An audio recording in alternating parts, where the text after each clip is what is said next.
Durant mon parcours entrepreneurial en tant que graphiste, j'ai eu à travailler avec de nombreux clients et qui à chaque fois ont apprécié mon travail quant à la qualité, la finesse et surtout le respect des délais. J'ai rencontré des graphistes avec qui j'ai échangé et qui m'ont demandé comment est-ce que je faisais pour m'organiser, pour pouvoir livrer les travaux toujours à temps. Et aujourd'hui, je veux partager avec vous ma technique de comment j'utilise mon temps et comment j'organise mes fichiers pour pouvoir être très bien structuré.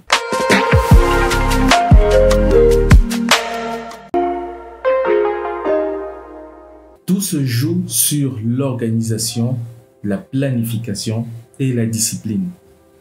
Tenez par exemple, si je veux faire le travail d'une entreprise, alors je vais créer un dossier au nom de l'entreprise. Ensuite, je vais créer un autre dossier à l'intérieur de celui-ci qui aura le nom du projet. Et par la suite, dans le nouveau dossier, je pourrais maintenant créer d'autres sous-dossiers qui vont comporter différents fichiers. Ainsi, si j'ai besoin de faire des modifications, je pourrais facilement revenir et je pourrais facilement m'en sortir. Par contre, il faut éviter de toujours sauvegarder les dossiers sur le bureau. Ce qu'il y a de mieux à faire, c'est de pouvoir aller dans un disque à part, un disque de données sur lequel vous allez pouvoir sauvegarder chaque fichier dans chacun un dossier et vous allez voir, la magie va s'opérer tout seul.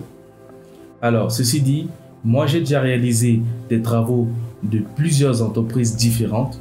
J'ai des dossiers qui sont déjà organisés par année, c'est-à-dire 2020, 2021, 2022 par exemple. Et si j'ai besoin de modifier le travail d'un client ou alors de l'améliorer, un travail que j'ai eu à faire en 2020 par exemple, j'irai tout simplement dans le dossier 2020. Ensuite, je vais chercher le nom de l'entreprise, je vais l'ouvrir et j'aurai le nom du projet dans l'arborescence. Alors, je vais vous montrer tout ça sur mon écran et on va voir comment ça fonctionne. Je suis dans un disque dur de travail dans lequel on peut remarquer qu'on a ici trois dossiers qui se nomment projet, notamment projet 2020, projet 2021 et projet 2022. Ceci dit, si j'ouvre le dossier de projet 2021, on va voir qu'on a énormément de dossiers à l'intérieur. Et ce serait pareil avec projet 2022, 21 pardon, ou alors projet 2022. Alors nous, on ne va pas entrer dans les dossiers de projet. On est là juste pour un exemple. J'ai donc créé pour vous déjà un dossier qui s'appelle Next Media GA, dans lequel on va retrouver un autre dossier qui s'appelle Affiche. Ensuite, dans le dossier Affiche, parce que on va se dire, on va se projeter dans l'avenir. Si notre client a besoin d'une prestation aujourd'hui qui concerne les affiches, ou alors une affiche, on va créer un dossier là qui s'appelle affiche et dans lequel on va créer un autre dossier avec le titre ou alors le nom de l'événement. C'est-à-dire que là, par exemple, en l'occurrence, j'ai fête du travail. Donc, je pourrais avoir un autre dossier pour une autre affiche, d'où je pourrais donc en créer un nouveau dossier là en dessous par la suite et créer une autre arborescence telle qu'on va voir dans le dossier de fête du travail. Je vais donc ouvrir le dossier fête du travail et à l'intérieur, on va voir trois autres dossiers, dont Edit ou alors Édition. C'est le dossier dans lequel je vais enregistrer mon fichier source, c'est-à-dire le fichier à travers lequel on a fait notre affiche. Pour moi, en l'occurrence, c'est le fichier AI qui est fait de Adobe Illustrator.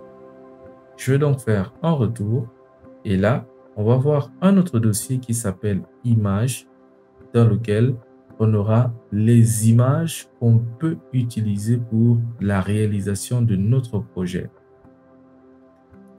je l'ouvre, on voit qu'on a deux images à l'intérieur. Donc, on pourra utiliser une de ces images ou alors même les deux images pour notre projet. Je fais un retour et là, on a un dernier dossier qui s'appelle sortie. Parfois, je peux aussi l'appeler out en anglais, OUT, dans lequel on va retrouver nos différents dossiers de sortie tels que le JPEG, le PDF et le PNG.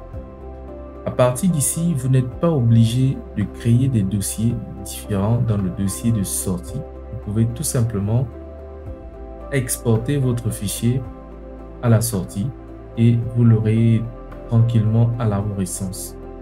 Ici, on a une situation différente parce que j'ai utilisé une technique d'exportation dans Adobe Illustrator qui a créé automatiquement des dossiers et a enregistré les fichiers à l'intérieur. Donc, si j'entre dans JPEG par exemple, je vais voir mon travail final. Si je viens dans PDF, j'aurai aussi la même chose, mais en PDF. Et si je viens sur PNG, j'ai aussi le même travail, mais en PNG. Je vais donc aller ouvrir le fichier source et on va voir ce qu'il en est. Qu'est-ce qu'il comporte? Voilà mon fichier source. Il comporte deux cercles à l'intérieur desquels on a deux images différentes. Ce sont les images que je vous ai présentées précédemment dans le dossier images. Donc, ceci est représenté comme étant notre affiche. Et après avoir terminé de représenter notre affiche, on doit l'exporter. On a le choix entre faire CTRL-ALT-S pour venir choisir un fichier de l'extension PDF ou toute autre extension, notamment le SVG, le EPS ou encore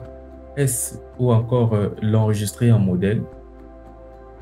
Ou alors, je pourrais venir choisir un autre mode assez exceptionnel. Je ferai donc CTRL-ALT-E cette fois-ci et je viendrai ici choisir le type de fichier que je veux. Je vais choisir aussi les échelles. Je peux venir ajouter une autre extension comme ça et à la sortie, ça va me créer des dossiers représentant chaque extension et avec l'affiche à l'intérieur. Je l'ai déjà fait, je ne vais plus le refaire. Donc, du coup, on se retrouve avec une arborescence assez détaillée et bien structurée. Je fais donc un retour en arrière et là, je reviens dans le dossier Source Next Media GA. Notre client a besoin d'un beach flag. Si notre client a besoin d'un beach flag, on ne va pas aller dans le dossier affiche, mais on revient sur Next Media et là, on va créer un dossier beach flag et on va créer aussi l'arborescence comme précédemment. Alors ici, on va d'abord créer un dossier dans lequel on va enregistrer le nom de notre événement. On va se dire que le nom de l'événement, c'est salon de com par exemple. J'appelle ici salon de com. Et à l'intérieur, j'ai un dossier edit. Un autre qui s'appelle image, dans lequel on aura les images. Et au niveau de edit, on aura tout simplement notre fichier source. Ceci dit, si on a besoin d'une nouvelle affiche, je vais retourner dans le dossier affiche. Je vais donc créer ici un nouveau dossier et je vais le renommer selon le nom de notre événement ou alors le nom de l'affiche ou même le titre de l'affiche. On va prendre un exemple. Journée de la femme.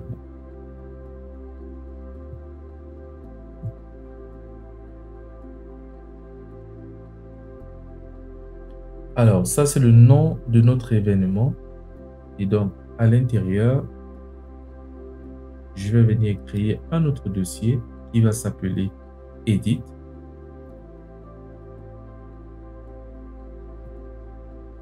Dans lequel sera enregistré le fichier source.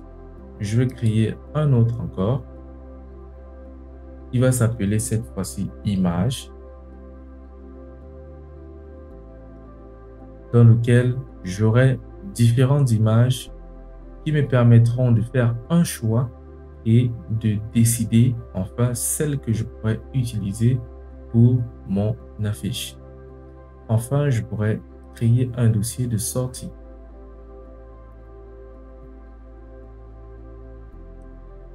Ou alors Out, qui revient à la même chose, qui veut toujours dire sortie, dans lequel je vais sauvegarder les documents finaux de mon travail. Et ce sera les documents que je vais envoyer à mon client. Si cette vidéo vous a plu, n'hésitez pas à lâcher un pouce bleu, n'hésitez pas à donner vos commentaires et surtout à partager au maximum pour que les personnes qui ont besoin de pouvoir aussi mieux se structurer puissent utiliser cette vidéo comme référence et pourquoi pas demain elle pourrait aussi nous apprendre. Allez, portez-vous bien.